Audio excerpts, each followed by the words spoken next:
안녕하세요. 여러분의 경제경영 해설사 홍선표 기자입니다. 오늘은 차별받던 제1교포 3세에서 재산 28조 원 일본 최고 부자가 된 손정희 소프트뱅크 사장, 그가 사업 초창기에 사업을 급성장시킨 전략 3가지란 제목으로 방송을 마련해봤습니다. 손정희 소프트뱅크 사장이라고 하면 주로 IT 기업을 창업한 기업인이자 110조 원대 투자금을 굴리는 글로벌 투자자로 알려져 있습니다. 그런데 그의 사업 초창기 모습을 보면 그가 창업 8개월 만에 잡지 출판사를 차린 뒤 어떤 내용을 어떻게 취재할지를 직접 결정하고, 그리고 소프트뱅크 주식을 상장해서 2조 원이라는 돈을 손에 넣은 뒤에는 곧바로 그 당시 세계 최대 IT 분야 잡지사와 IT 전시 박람회를 사들였다는 사실을 알 수 있습니다. 최첨단 정보통신 기술을 바탕으로 하는 IT 기업과 잡지 출판사, 그리고 전시 박람회 업체는 얼핏 보면 서로 별 상관이 없는 업종인 것으로 여겨집니다. 손정희가 사업 초창기에 이처럼 직접 잡지를 만들어서 펴내고 전시 박람회를 운영했던 이유는 무엇일까요? 이번 방송에서는 손정희가 사업 초창기에 사업 규모를 급성장시킬 수 있었던 비결을 다음 3가지로 정리해봤습니다. 첫째, 독자적인 홍보, 마케팅 채널을 만들어라. 둘째, 정보의 길목을 장악하라. 셋째, 상품을 팔려하지 말고 시장이라는 플랫폼 자체를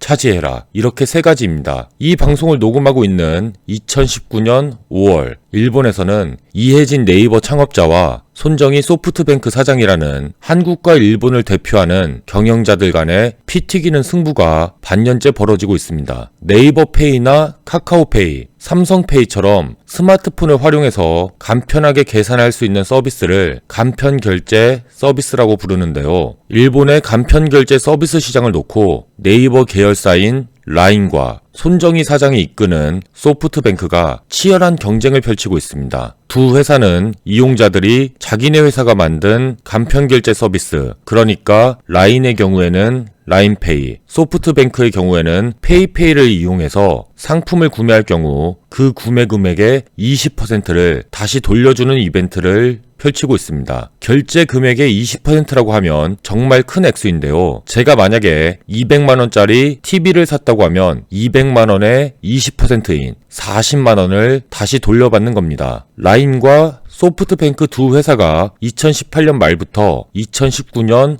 5월까지 5개월 동안 이 같은 환급 이벤트에 쏟아부은 돈만 2천억 원에 달합니다. 이혜진 네이버 창업자는 현재 네이버 이사회 의장직은 물론 사내 이사에서도 물러났지만 라인 이사회 의장직은 여전히 유지하고 있습니다. 그만큼 이혜진 창업자가 라인에 대해 갖고 있는 애정과 기대가 크다는 걸 잘 보여주는 사실입니다. 소프트뱅크가 시작한 20% 환급 마케팅은 손정희 사장이 직접 아이디어를 낸 것으로 알려져 있습니다. 그는 2000년대 초반 초고속 인터넷 사업에 뛰어들 때도 인터넷 모뎀을 고객들에게 무료로 나눠줬고요. 2013년에는 소프트뱅크가 갖고 있는 야후재팬의 온라인 쇼핑몰 사업을 키우기 위해서 판매자들에게 입점 수수료를 받지 않는 전략을 내놨습니다. 오늘 방송을 끝까지 들어보시면 이처럼 시장의 규모를 키우고 빠른 시간 안에 이용자들을 늘리기 위해서 회사가 만든 상품을 무료로 나눠주거나 아니면 이용자들에게 파격적인 혜택을 주는 게 손정희가 그동안 사업을 해오면서 줄곧 유지해온 그만의 시장 선점 전략이라는 걸 잘 아실 수 있을 겁니다. 그럼 지금부터 손정희식 사업 전략의 핵심 3가지에 대해서 알아보겠습니다. 손정희 소프트뱅크 사장은 20세기 중반에 태어나 지금까지 살아가는 사람들 중에서 가장 극적인 삶을 걸어온 인물이라고 할 수 있습니다. 1957년 일본 사가현 도스시에 있는 무허가 판잣집에서 제1교포 3세로 태어나서 돼지에게 먹일 음식 찌꺼기를 나르던 리어커 위에서 어린 시절을 보냈던 소년이 재산 28조 원, 일본 최고의 부자가 됐기 때문입니다. 그가 이끄는 소프트뱅크 그룹이 2017년에 거둔 매출은 9조 1587억엔, 우리 돈으로 100조 원이 넘습니다. 그리고 그가 사우디아라비아 국부펀드, 애플 등과 함께 설립해서 전 세계 유망 기업들에게 투자하는 비전 펀드가 굴리는 투자금은 1000억 달러, 약 110조 원에 달합니다. 지금은 매출 100조 원대 회사인 소프트뱅크이지만 1981년 창업했을 당시에는 소프트웨어 유통회사로 시작했습니다. 여러 개발업체들로부터 소프트웨어의 유통 판권을 사들인 뒤 이를 패키지로 묶어서 기업 고객과 일반 소비자들에게 판매하는 회사였습니다. 미국 유학에서 돌아온 손정희가 1년 반 동안 40여 개의 사업 모델을 고민한 끝에 선택한 사업이었습니다. 소프트웨어를 개발하는 대신에 이를 판매 유통하는 회사를 차리면 개발이 실패했을 때 마주쳐야 하는 위험 부담을 최소화할 수 있고 IT 산업이 성장하는 속도에 맞춰서 빠른 속도로 회사를 키워나갈 수 있다고 판단했기 때문입니다. 실제로 소프트뱅크는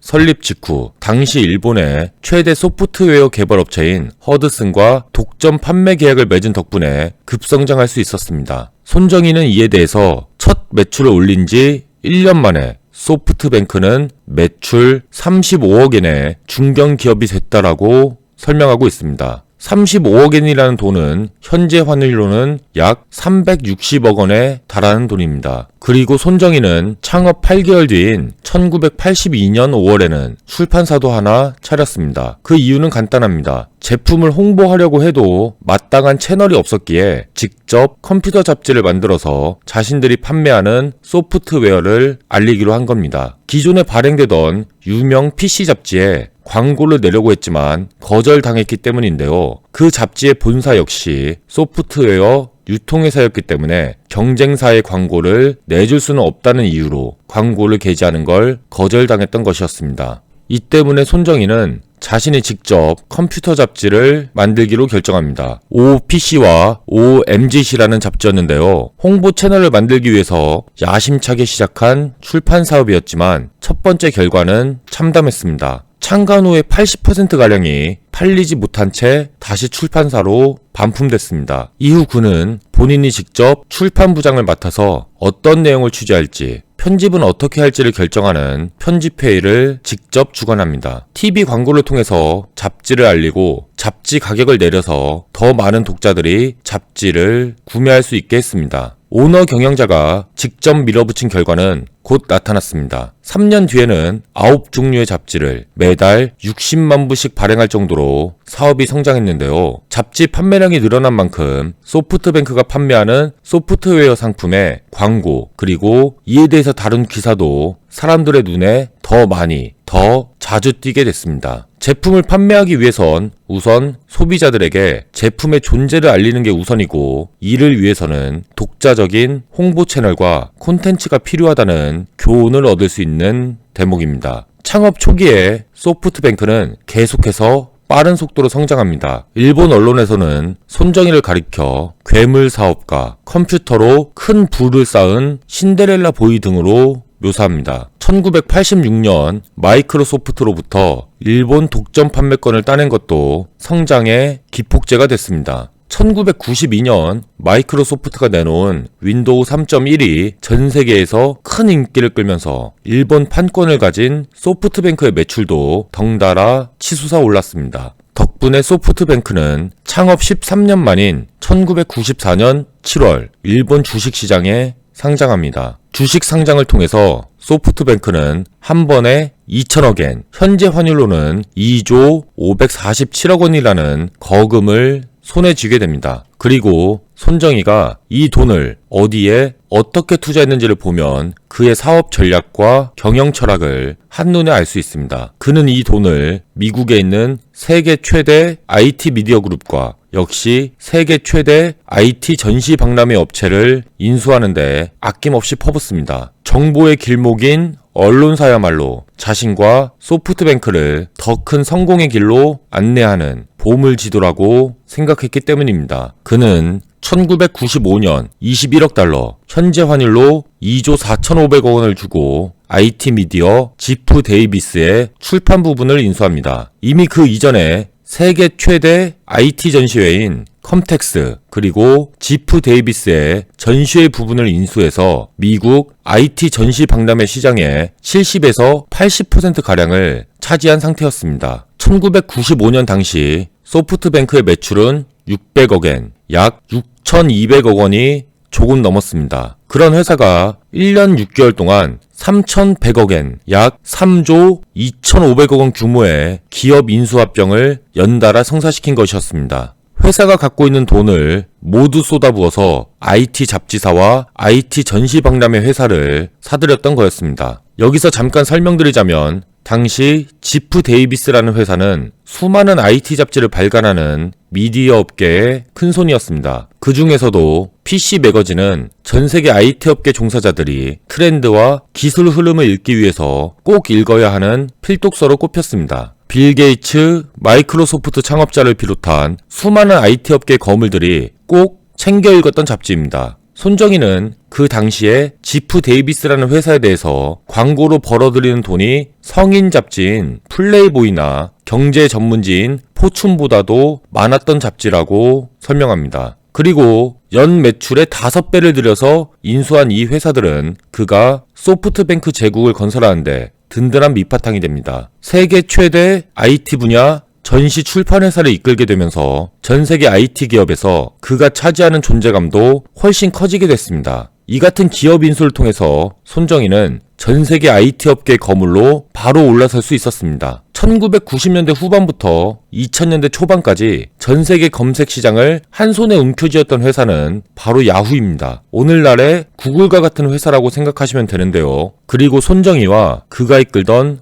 소프트뱅크는 야후가 창업한 지 반년밖에 안 됐던 시절에 이곳에 거액을 투자한 덕분에 야후의 성장과 함께 일본을 벗어나 글로벌 기업으로 커나갈 수 있게 됩니다. 그리고 야후에 대한 투자 역시 앞서 말한 IT 전문 잡지 지프 데이비스를 인수했기 때문에 이뤄질 수 있었습니다. 손정희에게 야후에 투자하라고 권유한 게 바로 지프 데이비스의 고위 임원이었기 때문입니다. 손정희는 지프 데이비스를 인수한 직후 에릭 히포 지프 데이비스 사장에게 전화를 걸었습니다. 인터넷 시대가 본격화되면 없어서는 안 될 회사에 투자하고 싶습니다. 지프 데이비스의 정보력을 동원해서 그런 회사를 찾아주세요. 그리고 이 같은 질문에 에릭 히포 사장은 기다렸다는 듯이 한 회사를 추천합니다. 창업한 지 반년밖에 안 됐지만 이미 미국 실리콘밸리에 유명 투자 회사인 세콰이어 캐피털로부터 200만 달러, 약 23억 원을 투자받은 회사였습니다. 바로 1990년대 후반부터 2000년대 중반까지 전 세계 검색 시장을 휘어잡았던 야후였습니다. 에릭 히포 사장의 소개로 야후 공동 창업자인 제리 양과 데이비드 파이로를 만난 손정희는 우선 야후의 지분을 5% 확보할 수 있었습니다. 그 이후에는 추가 투자를 통해서 지분율을 34%까지 높일 수 있었습니다. 당시만 해도 야후는 연매출이 100만 달러, 약 11억 원에 불과했고 적자 규모는 200만 달러, 약 23억 원에 달하는 작은 회사에 불과했습니다. 이런 회사에 1억 달러, 약 1,100억 원이 넘는 돈을 집어넣었으니 미국 언론들이 손정희에 대해서 일본에서 온 거품남이라고 비웃은 것도 무리는 아니었습니다. 하지만 불과 1년 만에 이 같은 비웃음은 싹 사라져버리게 됩니다. 1996년 야후 본사가 미국 나스닥에 상장하고 1997년엔 야후와 소프트뱅크의 합작회사인 야후재팬이 일본 자스닥에 상장됐기 때문입니다. 그리고 청취자분들께서도 예상하실 수 있듯이 두 회사의 주가는 이후 하늘 높은 줄 모르고 치솟아 오르게 됩니다. 손정희가 단 사흘간이었지만 빌 게이츠를 제치고 전 세계 IT 부호 1위를 차지했던 것도 이때였습니다. 손정희의 말대로 IT 미디어와 전시업체 인수는 그를 황금의 땅으로 안내하는 보물지도가 됐던 것이었습니다. 오늘 방송에서는 손정희가 사업 초기에 어떤 전략으로 사업을 급속도로 키워나갔는지를 살펴봤습니다. 이 전략의 뼈대를 다시 한번 요약하자면 다음과 같습니다. 첫 번째는 고객들에게 자신의 상품을 알릴 수 있는 독자적인 홍보 마케팅 채널을 만들어라입니다. 사업 8개월 만에 출판사를 차려서 수십만 부의 IT 잡지를 찍어냈고 또 이후엔 세계 최대 IT, 미디어, 전시업체를 인수하면서 이 전략을 실천했습니다. 두 번째는 정보의 길목을 장악하라입니다. 언론사는 사회 안에 있는 여러 기업들 중에서 정보력이 가장 뛰어난 회사들입니다. 손정희는 세계 IT 산업을 이끄는 미국에서도 가장 폭넓고 깊은 취재력을 자랑하는 미디어를 인수했습니다. 이곳의 정보력을 통해서 당시만 해도 잘 알려지지 않았던 야후를 발굴했고요. 투자를 통해서 지분을 얻는데 성공했습니다. 야후가 보물섬이라면 그가 인수한 잡지사 지프 데이비스는 보물지도였습니다. 세 번째는 상품을 팔려하지 말고 시장이라는 플랫폼 자체를 차지해라입니다.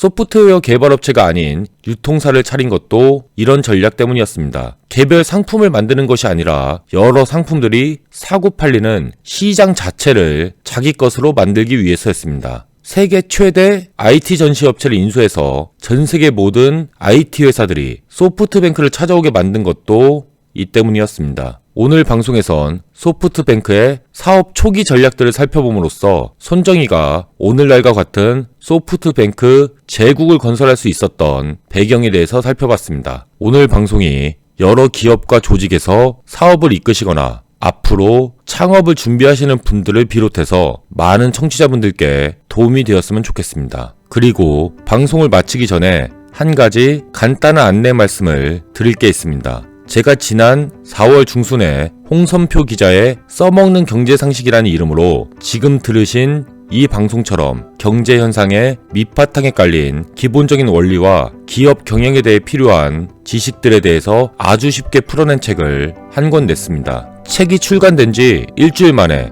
1쇄 2,000부가 모두 팔려서 4월 말에는 새롭게 2쇄를 찍었는데요. 복잡하고 어렵게만 느껴지는 경제 현상에 대해서 쉽게 이해하고 싶으신 분들이라면 홍선표 기자의 써먹는 경제상식을 읽어보실 걸 추천드립니다. 오늘 제가 준비한 순서는 여기까지입니다. 오늘도 좋은 하루 보내세요. 감사합니다.